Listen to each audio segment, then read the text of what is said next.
Look who's still breathing. Yeah, you. The one they wrote off. The one they buried in whispers, in predictions, in silent bets behind your back. They had the eulogy written, didn't they? They had the flowers picked out, the condolences rehearsed, the fake sympathy posts drafted and ready to upload. They were just waiting for the confirmation, for the inevitable collapse, for the moment you'd finally prove them right.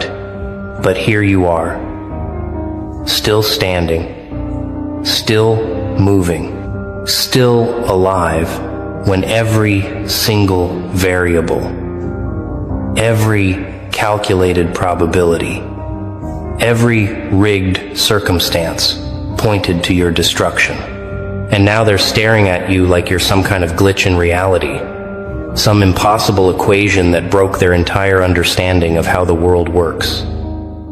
How the actual hell are you still here? Let me paint the picture they don't want you to remember. The one they tried to erase from your memory while it was happening. They isolated you, didn't they? Cut you off from every lifeline, every support system, every person who might have reminded you that you mattered. They turned your friends into strangers, your family into skeptics, your allies into silent observers who watched your downfall like it was entertainment.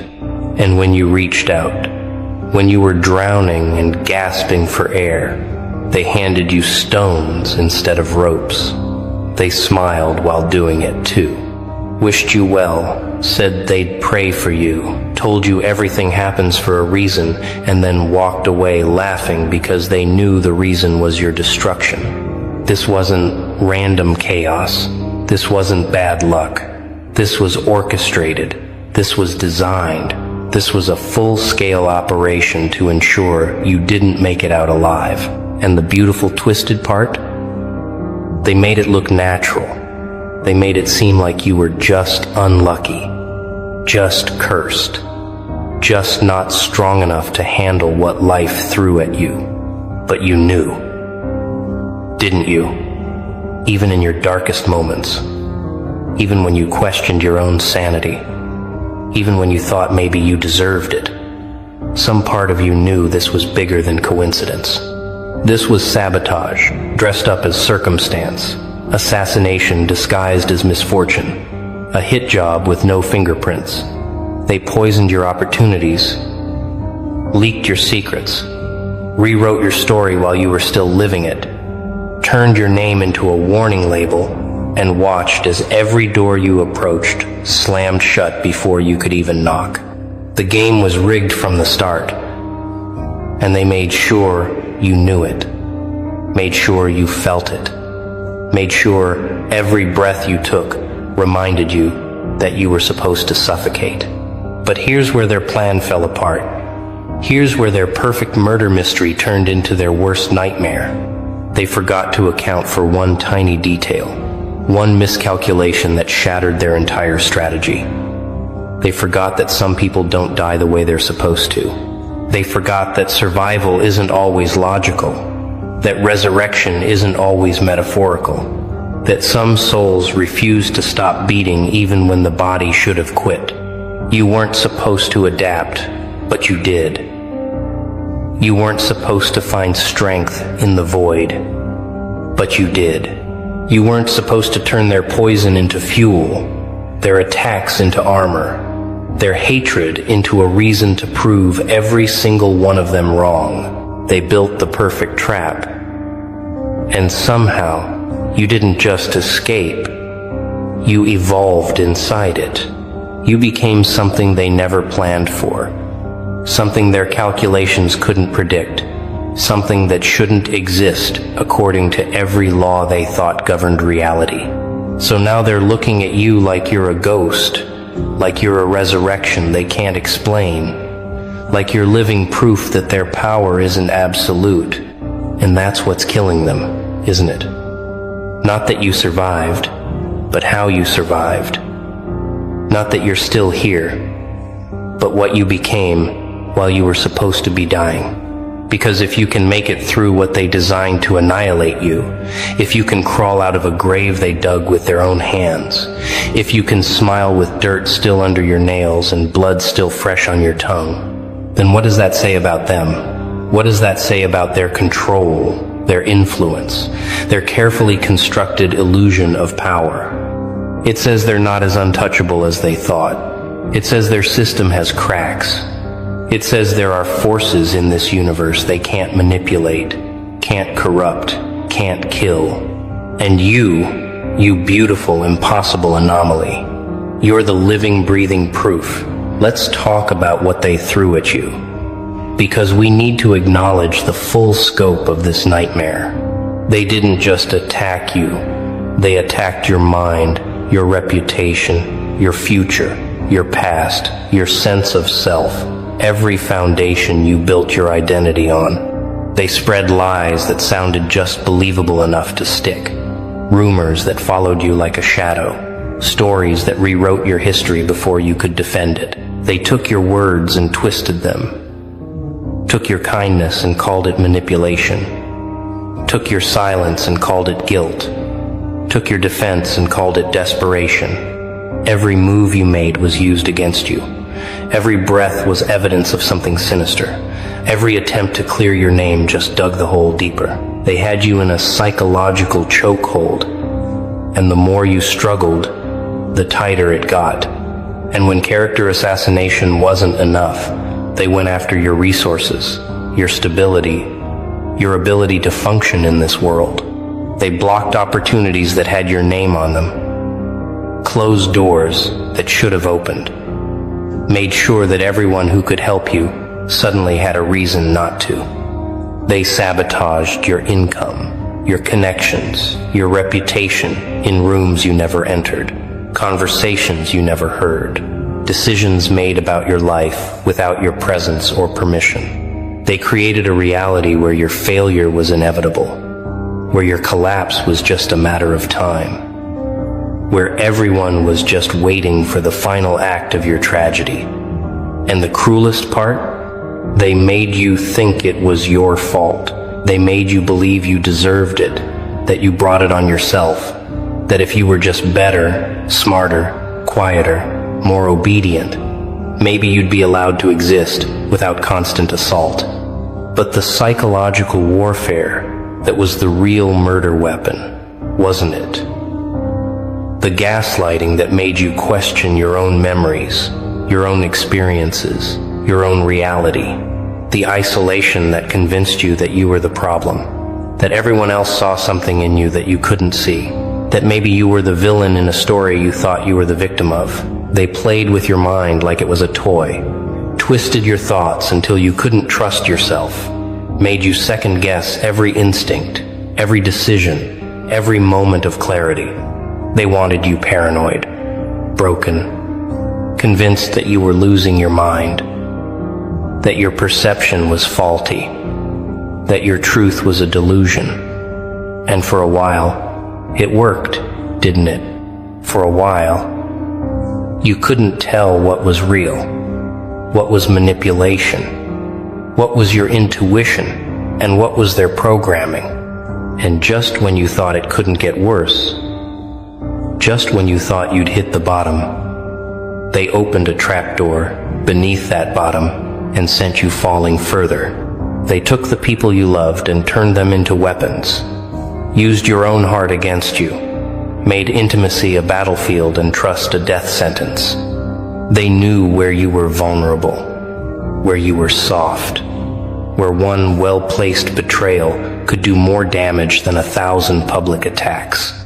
So they infiltrated your inner circle, planted doubt in the minds of people who claimed to love you, whispered poison until your closest allies started looking at you differently. And when you finally broke, when you finally crumbled under the weight of it all, they called it proof. Proof that you were unstable. Proof that you were dangerous. Proof that they were right all along. Your breakdown wasn't seen as a result of their torture. It was seen as evidence of your inherent brokenness.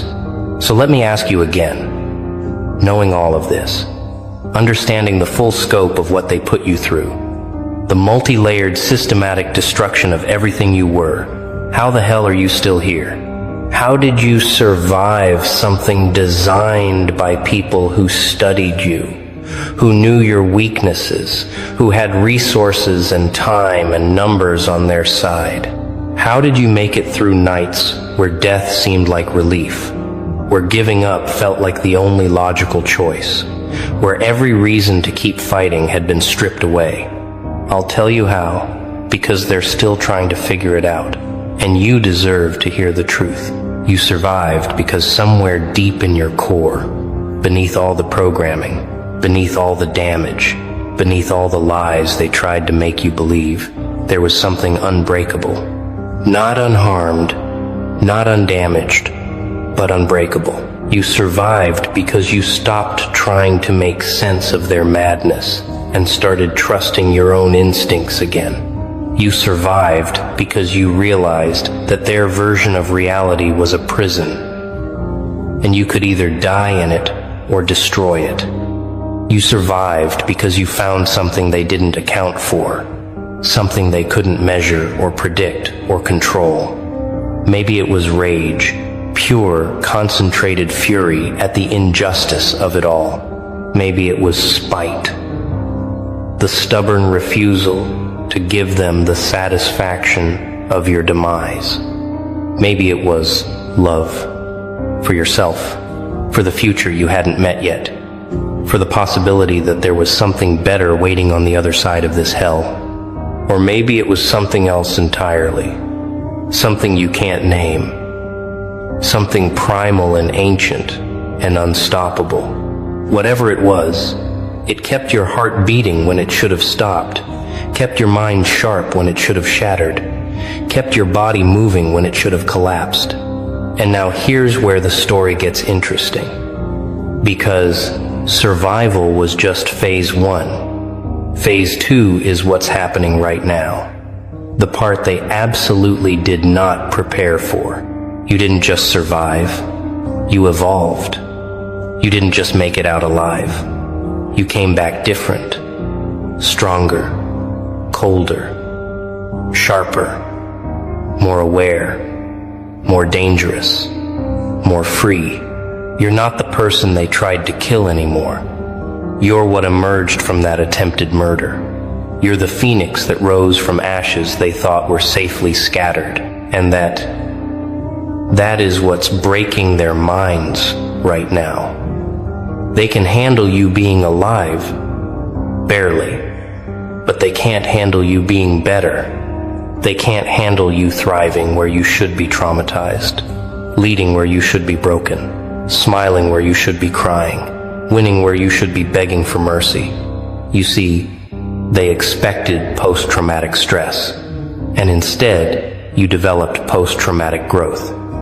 They expected you to be haunted, and instead, you became the one doing the haunting. They expected you to carry shame, and instead, you wear your scars like badges of honor, proof of battles you didn't just survive but conquered. Every wound they inflicted became a lesson. Every betrayal became clarity. Every loss became freedom from something that was holding you back anyway. You didn't just heal. You transformed the pain into power, the trauma into wisdom, the near-death experience into a rebirth they can't reverse. You're not recovering, you're reinventing. And that's what terrifies them. Because if you can do that, if you can take their best shot and come back stronger, what does that make them? What does that make their power? What does that make their control? It makes it all an illusion. And you're the one who broke the spell. Let me tell you what they're whispering about you now. In the same rooms where they planned your destruction. In the same circles where they celebrated your struggles. In the same spaces where they wrote your eulogy. They're confused. They're unsettled. They're quietly terrified.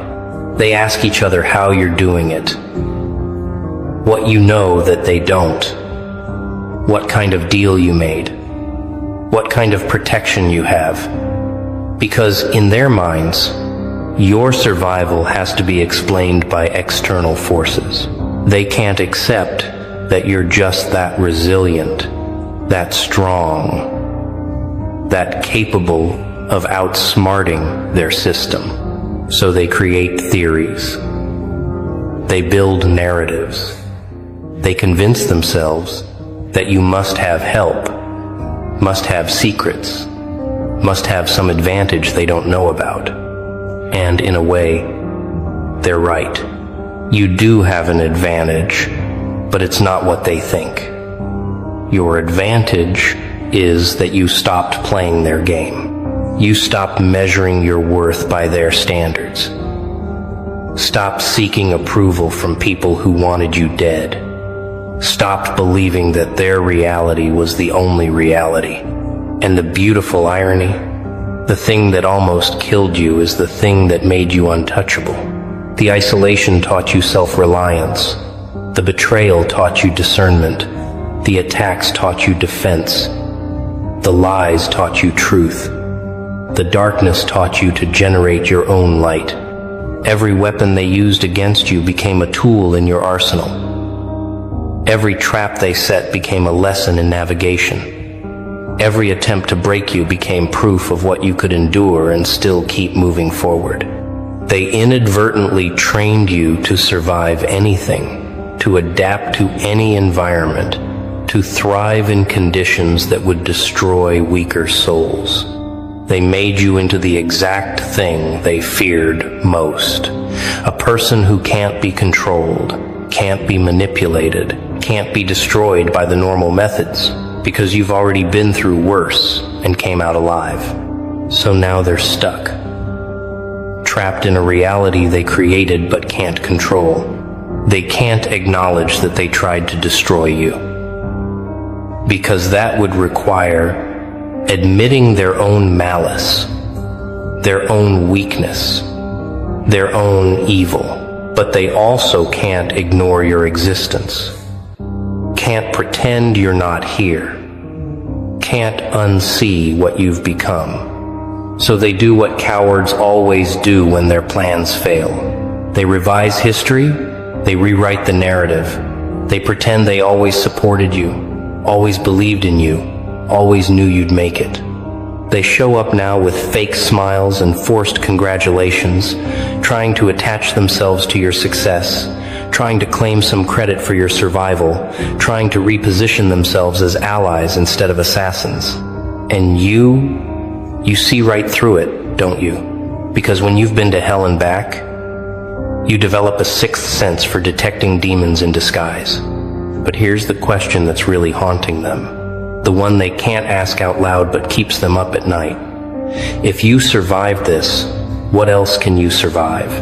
If you made it through their coordinated assault, their systematic destruction, their perfect plan, what can possibly stop you now? What do they have left to throw at you that's worse than what you've already endured? The answer is nothing, and they know it. You've been stress tested in ways most people can't imagine. You've been pushed past breaking points that would annihilate others. You've been through fire that should have turned you to ash. And not only are you still here, you're thriving.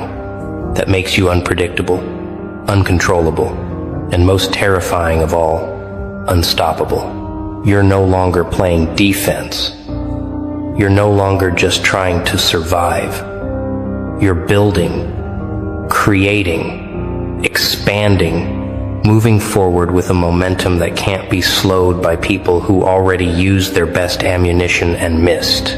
And let's address the elephant in the room. The thing nobody wants to say out loud, but everyone's thinking. You're not supposed to forgive them, are you? You're not supposed to let it go. Move on. Take the high road. Be the bigger person. That's what they want. That's what they're hoping for. Because forgiveness from you would absolve them of guilt, would allow them to sleep at night, would let them pretend that what they did wasn't that bad. But you don't owe them peace. You don't owe them closure. You don't owe them the comfort of your forgiveness. What you owe yourself is honesty, protection, boundaries, and the absolute refusal to let anyone who tried to bury you anywhere near your garden. Some bridges aren't meant to be rebuilt. Some doors aren't meant to be reopened. Some people aren't meant to be given second chances because they already showed you exactly who they are when they thought you wouldn't survive to remember it. Here's what they didn't understand when they were plotting your downfall, when they were placing their bets on your destruction, when they were writing that eulogy they were so confident they'd get to read. They didn't understand that trying to kill someone who refuses to die doesn't make them weaker. It makes them immortal. Not literally, not physically, but spiritually, mentally, emotionally. You've died 1,000 deaths in the process of staying alive. You've been reborn so many times, you've lost count. You've shed so many skins that the person they tried to destroy doesn't even exist anymore. You're not that naive anymore, not that trusting, not that vulnerable. You're the upgraded version, the final form, the boss level,